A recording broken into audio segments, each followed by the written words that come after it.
Bien, le marché a repris des couleurs. C'est vrai qu'après 2 années avec 2 baisses successives de 15 et 15% en 2023-2024, le marché en volume en 2025 augmente de 11% sur nos territoires. Donc c'est plutôt positif et on espère une continuité en 2026.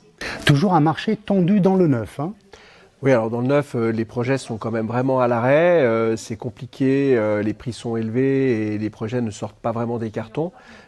Donc ça reste quand même un marché qui est pour l'instant en berne et on espère justement un renouveau dans les temps à venir, avec notamment le statut du bailleur privé qui voit le jour, dont on espère qu'il pourra être mis en application le plus vite possible et dont le principe est de permettre l'amortissement d'une acquisition dans le neuf ou dans l'existant. Dans le neuf, c'est 4% par an du montant investi et dans l'ancien, c'est 3,5%, mais conditionné à des travaux importants de l'ordre de 20% du montant de l'acquisition initiale. Des taux d'intérêt bancaires qui restent faibles, à plus ou moins 3%. Je dirais c'est le moment d'investir.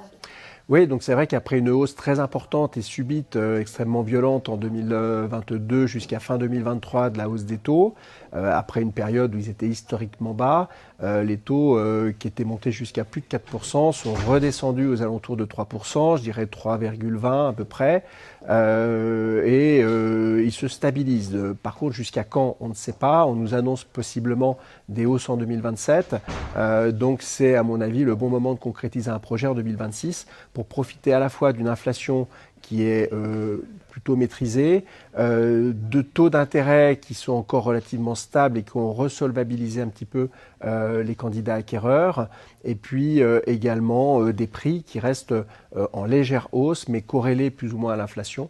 Donc cette période permet, à mon sens, pour ceux surtout qui avaient attendu pas mal avant de passer à l'action, eh bien de enfin franchir le pas. L'année 2026 s'annonce donc plutôt bien. On a en tout cas des signaux positifs, bien entendu, même s'il peut y avoir quelques freins, comme toujours, notamment l'instabilité politique. Donc on espère une fluidité, des actions concrètes, et notamment pour le logement, une vraie politique du logement.